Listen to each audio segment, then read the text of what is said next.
Alors, Amaria Bagdadli est une médecin pédopsychiatre, professeure, chef de service Montpellier. Elle a eu beaucoup de pertinence dans toutes ses interventions et elle a participé à ce qu'on appellera l'élan pour offrir le meilleur dans l'autisme, mais surtout aux personnes autistes à tous les âges de la vie. Puis elle forme des équipes et elle fait de la recherche. Merci beaucoup Catherine Barthélémy, dont je salue également l'engagement, un engagement qui force l'admiration, car il est sans faille, et qu'il est effectivement, alors c'est récent que je t'entende dire que tu as fait médecine parce que tu aimais ce qu'était Emmanuel, mais je te reconnais cette capacité à l'action, et j'aimerais bien pouvoir partager cette définition de ma personne. Merci à la Fédération nationale Sésame Autisme, à sa présidente, Madame Ménien, pour sa confiance. Et puis je salue à l'occasion les représentants du Languedoc-Roussillon, en sa présidente, et Madame Maffran et Sophie Lamour, très amicalement. Alors j'ai essayé de répondre à la commande qui m'a été faite. Donc, que sait-on du trouble du spectre de l'autisme et de ses déterminants ? Et l'objectif de ma présentation, je me souviens du mail que vous m'aviez adressé, j'ai essayé de répondre aux questions que vous posiez, reprendre quelques éléments d'évolution des définitions et des concepts qui nous amènent aujourd'hui à parler de pathologie neurodéveloppementale, dire à quel point dans l'autisme, peut-être beaucoup plus encore que dans les autres pathologies du neurodéveloppement, le caractère de la condition est très complexe, très polyfactoriel. Et donc ça nous dit à quel point il va falloir engager des efforts de recherche importants, évoquer la démarche diagnostique et ouvrir une discussion sur la recherche des déterminants, et tout cela non plus en 45 minutes, m'a dit Catherine Barthélémy, mais en moins de 30 minutes pour rattraper le petit retard qui s'annonce. Alors je vais vous faire peut-être une petite injure, je reprends quelques figures historiques, parmi vous il y en a beaucoup qui les connaissent, peut-être d'autres ne les connaissent pas. La première personne qui a décrit l'autisme de manière stabilisée, c'est Léo Kanner, aux États-Unis en 1943, chez 11 garçons, chez qui il décrit le trouble autistique du contact affectif précoce. Et au même moment, en Autriche, Hans Asperger décrit 4 garçons, chez qui il observe à peu près les mêmes caractéristiques, hormis le fait que ces enfants n'ont pas de retard de développement. Il parle de psychopathologie autistique. Et puis ce texte décrit en allemand est oublié. Et longtemps après, dans les années 80, Lorna Wing, qui est une remarquable psychiatre anglaise et également parent d'un garçon qui a un autisme, va remettre sous la lumière des projecteurs ce syndrome, qu'elle va d'ailleurs identifier sous la forme d'un syndrome qu'elle va appeler le syndrome d'Asperger. Et elle-même décrit peut-être ce qui préfigure la notion de spectre, un continuum de perturbations relationnelles dans l'autisme. Et puis, l'évolution de ces descriptions et de ces définitions est perceptible au travers des changements de terminologie, des changements de label dans le DSM, qui est une des classifications internationales, notamment celle aux États-Unis. Et vous voyez que dans les années 50, pour parler d'autisme, on parlait de réaction schizophrénique de type infantile. Quelques années plus tard, on parlait de schizophrénie de type infantile. Et puis dans les années 80, peut-être sous l'influence de la recherche, notamment en neurobiologie, en épidémiologie, on ne classe plus l'autisme parmi les schizophrénies de l'enfant, mais plutôt parmi les troubles globaux de l'enfant, c'est-à-dire les retards globaux.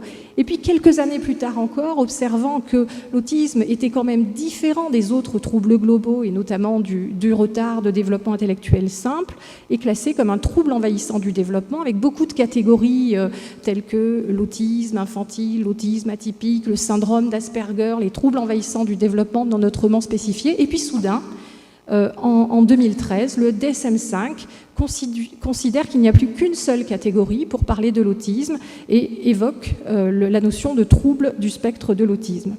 Alors l'autisme aujourd'hui, cela vous a été dit, est conçu comme un trouble du neurodéveloppement, c'est-à-dire un trouble qui est lié à un développement cérébral inhabituel. Et donc l'autisme est classé dans une catégorie qui recouvre également l'hyperactivité, les troubles des apprentissages, le trouble du développement de l'intelligence, les troubles du langage, les troubles de la motricité. L'autisme recouvre, il faut bien le souligner, un gigantesque spectre de tableaux cliniques et souvent on souligne à quel point il y a probablement autant d'autisme que de personnes, ce qui devrait immédiatement ouvrir la porte à la personnalisation des traitements et des accompagnements. Et l'autisme est l'association, la définition actuelle, c'est l'association de difficultés dans la communication sociale avec des comportements qui ont un caractère répétitif et restreint. Et cela, il faut l'avoir en tête, quel que soit le niveau de langage et quel que soit le niveau de fonctionnement intellectuel, avec la possibilité de poser un diagnostic d'autisme chez des personnes qui ont un trouble du développement de l'intelligence très sévère, voire profond, et chez des personnes qui sont surdouées.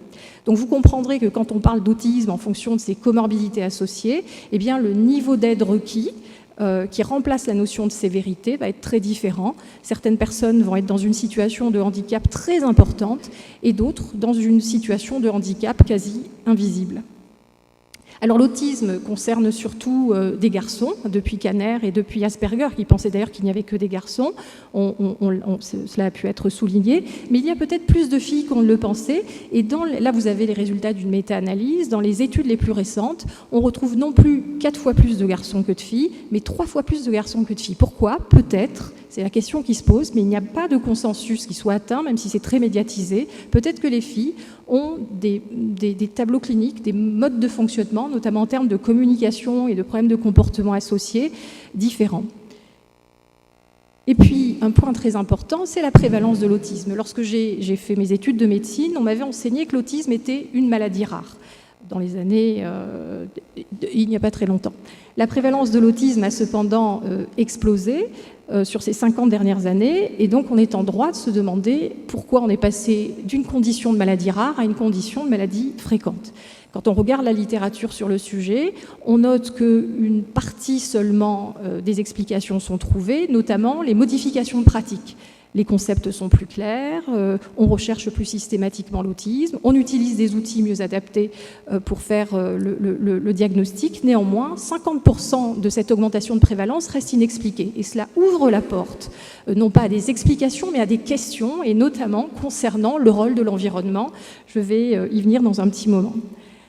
Avant de venir à ces facteurs que l'on appelle les déterminants, je voudrais vous rappeler que la construction du cerveau chez tout le monde implique beaucoup d'étapes que l'on qualifie de sensibles, parce qu'elles sont sensibles aux événements qui l'entourent, pendant le développement anté- et postnatal. Donc le cerveau se développe très très tôt, dès les 4e semaines de vie intra-utérine, et le cerveau va se développer pendant très longtemps dans notre espèce, jusqu'à 20 ou 25 ans. Et ce cerveau en développement est particulièrement sensible à particulièrement sensible à son environnement au moment de périodes critiques, des périodes sensibles. Et cette sensibilité va être différente selon que ce soit le premier trimestre, le deuxième trimestre ou le troisième trimestre de grossesse, par exemple, aux mêmes stresseurs environnementaux. Donc on comprend bien que des perturbations qui vont survenir à ces différentes étapes de construction du cerveau pourront contribuer à des troubles qu'on qualifie aujourd'hui de troubles du neurodéveloppement, dont l'autisme, mais aussi l'hyperactivité, le retard de développement intellectuel, etc. Alors il y a un consensus aujourd'hui que beaucoup de maladies chroniques et de façon plus générale notre santé ont une origine périnatale. On le sait dans le cas du diabète, on le sait dans le cas des maladies cardiovasculaires. On sait que des stresseurs environnementaux très précoces, pendant la vie intra-utérine et puis pendant la vie postnatale précoce, vont avoir des effets à retardement et que plus tard dans notre vie adulte, nous allons en payer le prix, si j'ose dire, et probablement que l'autisme n'échapperait pas à cette règle. L'idée actuelle est aussi que l'autisme survient non pas en raison d'un facteur, mais d'une cascade d'événements au cours du développement précoce et justement dans cette période périnatale précoce. Et donc, on va le voir, bien sûr qu'il y a une sensibilité, une vulnérabilité génétique qui est liée à la survenue de l'autisme, mais peut-être que cette vulnérabilité génétique ne s'exprime que dans la rencontre à un moment donné du développement cérébral avec des stresseurs environnementaux très particuliers. Et c'est peut-être ce qui explique sur cette partie de la diapositive que les trajectoires développementales dans l'autisme peuvent être extrêmement différentes, avec des enfants à risque. Là, vous avez des trajectoires de développement qui qui concernent des enfants à risque, qui ne vont pas développer d'autisme, d'autres qui vont développer tardivement de l'autisme, d'autres qui vont développer précocement de l'autisme, et d'autres qui vont développer de l'autisme et le compenser. Donc finalement, l'autisme n'est pas une maladie psychologique, mais on ne peut pas le réduire non plus à une maladie génétique. C'est une condition multifactorielle dans laquelle il y a la rencontre de facteurs génétiques. On sait, il y a entre 50 et 83% d'héritabilité dans l'autisme. Et ce qu'il faut souligner, c'est que parfois, les particularités génétiques sont liées à ce que l'on appelle des variants génétiques communs, c'est-à-dire des particularités dans notre génome qui n'entraînent pas de maladie forcément chez d'autres personnes. Donc, une question qui se pose et qui est en lien avec l'épigénétique, c'est peut-être que ce sont des circonstances environnementales particulières, dans un moment particulier du développement, qui vont être à l'origine de l'expression du risque. Concernant l'environnement, puisque je vous ai dit tout à l'heure que cette augmentation de la prévalence, cette explosion de la prévalence avait amené à s'interroger, je ne vous dis pas qu'il y a des éléments de preuve certains, mais il y a des interrogations sur le rôle potentiel des contaminants environnementaux. Et là, vous voyez, en 2010, il y a un certain nombre de contaminants environnementaux dont l'effet nocif potentiel sur le neurodéveloppement a été souligné. Alors, il y a les perturbateurs endocriniens. Je ne vais pas vous parler des perturbateurs endocriniens qui sont des stars médiatiques, mais je vais vous parler des retardateurs de flamme bromée que vous avez certainement côtoyé lorsque vous étiez petit ou moins petit, notamment sur les tapis, les moquettes, les fauteuils, puisque ce sont les substances qui permettent d'éviter que les aménagements ne s'enflamment trop rapidement et qui dégagent de la poussière et qu'on respire, etc. Et ces retardateurs de flamme, qui s'appellent aussi les PBDE, il a été mis en évidence qu'ils avaient un effet sur le neurodéveloppement, notamment en interaction avec le système thyroïdien qu'ils perturberaient. Et l'exposition anténatale pendant la grossesse à ce PBDE a été mise en lien avec la survenue de difficultés dans le neurodéveloppement en termes de baisse du QI, d'augmentation des problèmes d'hyperactivité et de problèmes de motricité. Concernant l'autisme, nous n'avons pas d'éléments de preuve formels parce que les études ne sont pas faciles à mettre en place. Il faut savoir que le PBDE, vous ne pouvez l'évaluer que par des dosages sanguins. Il faudrait être là au moment où vous êtes exposé, ce qui est rarement possible. La pollution de l'air également apparaît comme un facteur de risque, mais les preuves sont très différentes selon les pays. Par exemple, aux États-Unis, il y a une dizaine d'études cas témoins qui montrent globalement une relation significative entre l'exposition prénatale et postnatale et le risque de TSA. Et quand on regarde les mêmes études faites en Europe, par exemple, il y a des consortiums avec l'Italie, l'Espagne et l'Europe du Nord, on ne retrouve pas cette association entre exposition à la pollution de l'air, notamment les particules fines, celles qui font moins de 2,5 microns, c'est-à-dire le diesel pour être très précise, et la survenue d'un TSA. Néanmoins, les conclusions de l'OMS sont qu'il existe des preuves relativement cohérentes d'une association entre pollution de l'air et risque d'autisme, en particulier pour l'exposition prénatale aux particules. L'exposition anténatale à certains médicaments contribue au risque de TSA, et c'est le cas du valproate, dont vous savez qu'il est désormais interdit chez les femmes. Alors là, c'est une méta-analyse, c'est-à-dire qu'on étudie l'association entre le fait d'avoir été exposé au valproate, la dépakine, qui est un médicament qu'on donne pour traiter l'épilepsie, et la survenue ultérieure chez le bébé qui a été exposé pendant la grossesse de sa maman d'un trouble du développement et notamment de l'autisme. Et on remarque avec le valproate, même si cet article et cette étude qui a été publiée dans JAMA a fait l'objet d'un certain nombre de critiques, en tout cas, elle indiquait avec d'autres que le risque était 3 à 5 fois plus élevé lorsque le fœtus était exposé in utero au valproate. Et on peut remarquer, par exemple, que d'autres antiépileptiques n'ont pas le même profil de risque. Ce constat a donc amené, et moi je voudrais vous sensibiliser à la question de la prévention, à une politique de prévention passant par l'interdiction du valproate chez les femmes. Et donc depuis 2017, il y a une instruction de la Direction générale de la santé qui dit de ne pas utiliser chez les filles, adolescentes ou femmes en âge de procréer, voire enceintes bien entendu, du valproate. Je souligne quand même qu'il y a eu 15 000 grossesses avec des expositions in utero au valproate entre 2007 et 2015. Alors il y a une coïncidence troublante qui concerne l'augmentation parallèle de l'âge des parents et de l'incidence de l'autisme. Alors vous remarquez que sur cette partie de la diapositive, dans les pays d'Amérique du Nord, d'Europe du Nord et en Australie, il y a une avancée en âge de la première parentalité pour le père ou pour la mère.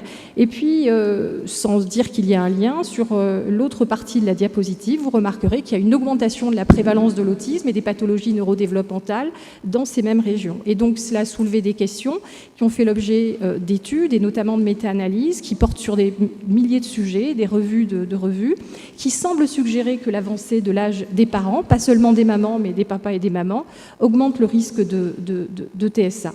Et alors la question, c'est pourquoi? Qu'est-ce qui entraîne une telle coïncidence, une telle augmentation? Le lien possible entre hausse de l'âge des parents et augmentation du risque de TSA et donc de la prévalence de l'autisme pourrait être lié à l'augmentation des mutations de novo avec l'âge dans nos lignées germinales et notamment donc dans les gamètes, dans les spermatozoïdes et les ovules. Avec le temps, le risque d'avoir des mutations de novo et de les transmettre augmenterait. Un autre facteur, mais là on n'est pas dans un environnement biologique, on est dans l'environnement social, à propos duquel je voudrais attirer votre attention, c'est le gradient social. Il semblerait que le gradient social intervienne dans la prévalence du TSA. La question, c'est est-ce que c'est un facteur de risque ou un facteur de confusion? Peut-être vous rappelez-vous que dans la description de Kanner, en 1943, les 11 cas qu'il avait décrits étaient, pour la plupart d'entre eux, des enfants de psychiatres, de la bonne société américaine. Et lorsqu'on regarde les études qui ont été faites aux États-Unis récemment. Là, c'est une étude transversale qui a été faite chez plus de 3000 enfants de 8 ans avec un diagnostic d'autisme à partir de bases de données. On observe que la prévalence du diagnostic de l'autisme est plus forte lorsque le statut socio-économique de la famille et a fortiori des parents est plus élevé. Alors, on peut imaginer que c'est lié à des différences quand on connaît le système de santé américain, des différences dans l'accès aux soins, mais ça n'exclut pas la possibilité de facteurs de confusion associés au fait d'avoir un statut socio-économique supérieur, les modes de vie, les comportements. Et donc, ça correspond à une piste de recherche. Je voudrais souligner que lorsqu'on regarde cette hypothèse en France, les effets du gradient social sont inverses. Et donc, lorsqu'on regarde les familles qui habitent dans les zones caractérisées par un taux élevé de chômage, beaucoup de monoparentalité, des familles immigrées, on a à l'inverse, une prévalence du diagnostic de l'autisme qui est plus élevée, ce qui voudrait dire que peut-être aussi l'accès aux soins, et on peut s'en réjouir, est privilégié dans notre pays, mais cela fait partie des questions qui se posent. Alors, vous le savez probablement, le constat a été fait depuis longtemps d'une récurrence importante du diagnostic d'autisme chez les frères et sœurs d'un enfant qui a reçu lui-même un diagnostic d'autisme, et ça a permis de comprendre notamment les signes d'alerte de l'autisme. La prévalence de l'autisme en population générale est de 1%, elle est de 10 à 20% chez les frères et sœurs, et lorsqu'on regarde l'ensemble des pathologies neurodéveloppementales, un enfant sur deux dans la fratrie va avoir une pathologie neurodéveloppementale. Et donc, à partir de cette observation-là, les chercheurs, cliniciens, épidémiologistes se sont intéressés aux cohortes de grossesse d'enfants à risque, et notamment les enfants qui sont les frères et sœurs d'enfants autistes, en suivant prospectivement, c'est-à-dire au cours du temps, leur développement. Et ce suivi a été très riche en enseignements sur les signes d'alerte de l'autisme pour comprendre les signes qui ont été pris en compte en 2018, par exemple, par la HAS, et pour alerter les médecins au sujet du développement inhabituel de certains enfants. Alors, ces signes d'alerte, les mieux connus, sont dans le champ de la communication sociale, et certains auteurs, notamment Constantino, parlent d'une décompensation développementale secondaire entre 6 mois et 1 an chez des enfants qui précédemment n'avaient pas de signes, n'avaient pas de difficultés particulières, sauf s'ils ont des comorbidités. Et puis vous remarquez ici donc que les patterns développementaux sont particuliers. Ce sont des enfants qui vont peu orienter leur visage vers autrui et notamment vers leurs parents, qui vont avoir du mal à regarder dans le contact oculaire, qui vont avoir également du mal à désengager leur attention d'un objet vers un stimulus social, et qui vont avoir une sensibilité perceptive atypique. Et vous remarquez que c'est autour de 6 mois que ces troubles commencent à s'installer.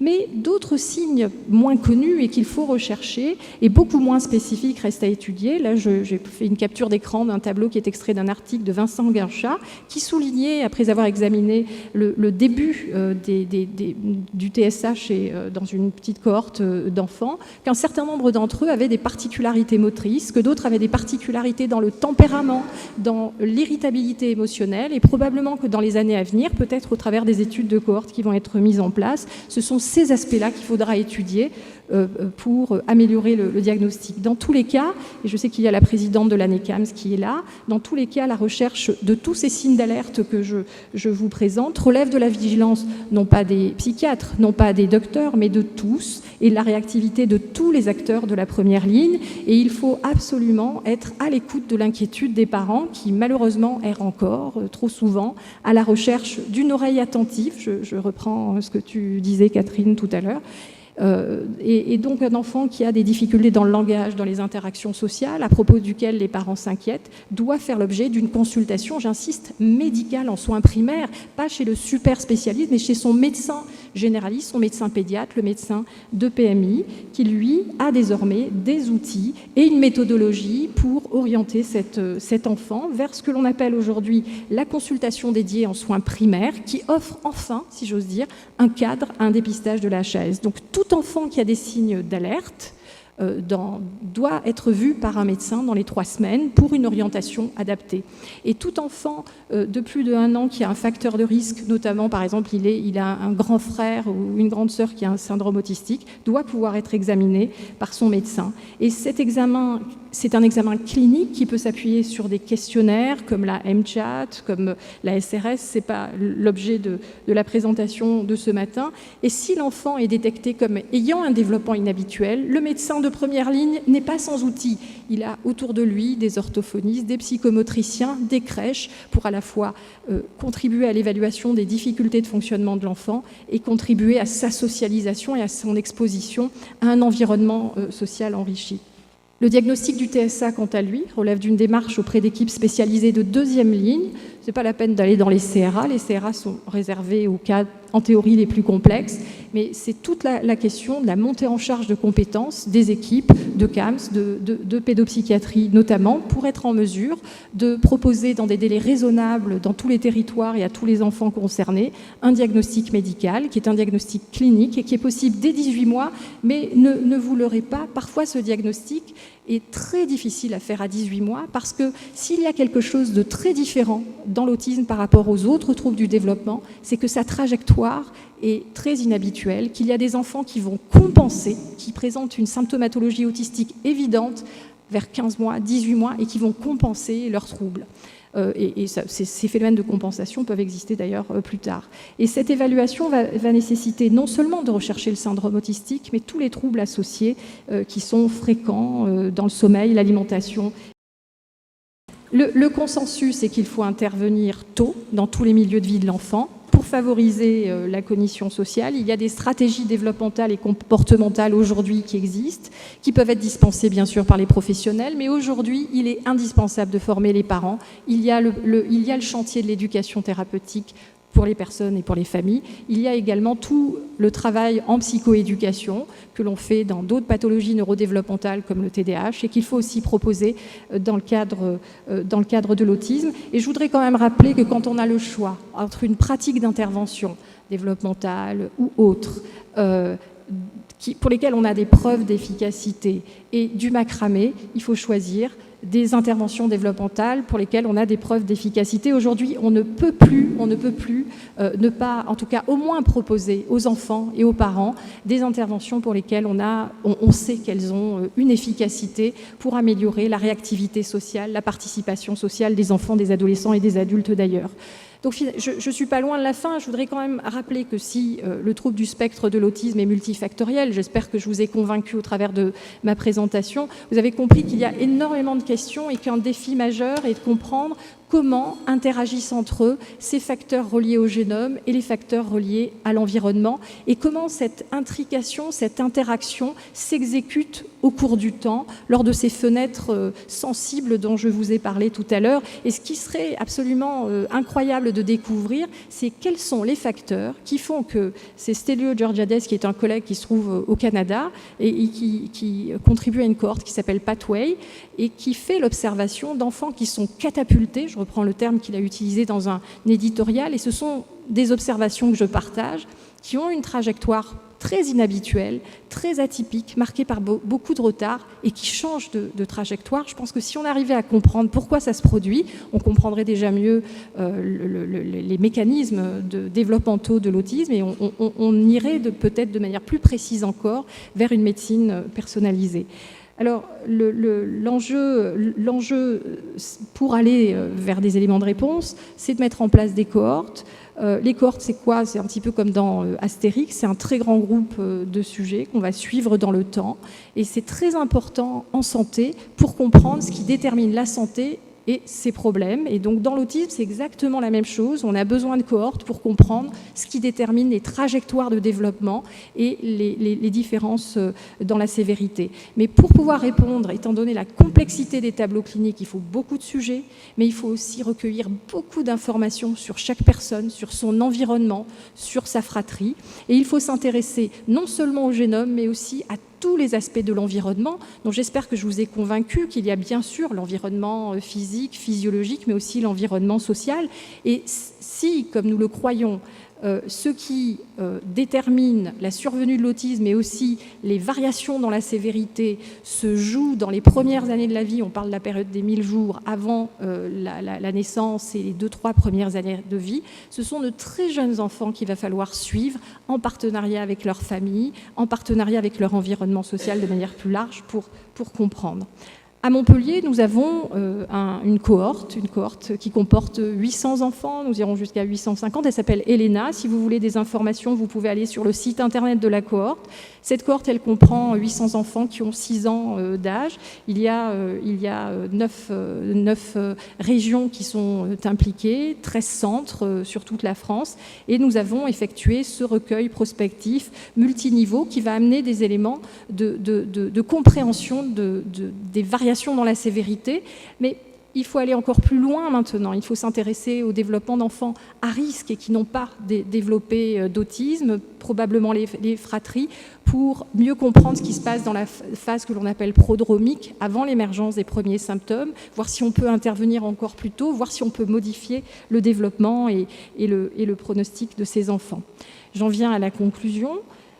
Le consensus que j'ai essayé de partager avec vous au travers de données de la littérature est que le trouble du spectre de l'autisme est un syndrome neurodéveloppemental multifactoriel lié à une cascade d'événements périnataux qui implique cette interaction dont je vous ai parlé entre le génome et l'environnement au travers de fenêtres d'exposition critiques. Une fois qu'on a dit ça, cela oblige à considérer la nécessité de mesures de prévention. Je vous rappelle l'exemple de la dépakine. En France, et de façon générale, en médecine et dans le domaine de la santé, on s'intéresse beaucoup au traitement et peu à la prévention. Ces mesures de prévention, elles ne sont pas là pour remplacer, mais elles sont là pour compléter des soins qui doivent devenir de plus en plus personnalisés et spécifiques en se fondant sur un état des connaissances. Et il y a un autre aspect qui est très important, on entendait tout à l'heure parler de l'inclusion, c'est l'enrichissement des milieux de vie des enfants concernés en prenant en compte leurs particularités, leurs choix et ceux de leurs parents. C'est bien sûr l'école, mais c'est aussi la culture, le sport, la possibilité d'avoir sa place dans la société de manière générale, quel que soit son âge et quel que soit son niveau de fonctionnement. Un enjeu, parce que je suis enseignant, je suis aussi médecin, mais je suis aussi chercheur et très engagé dans la compréhension des trajectoires développementales dans l'autisme, reste de mettre en France, et ça veut dire qu'il nous faudra un jour des moyens, de très grandes bases de données multidimensionnelles, prospectives, qui porteront sur ces enfants à risque.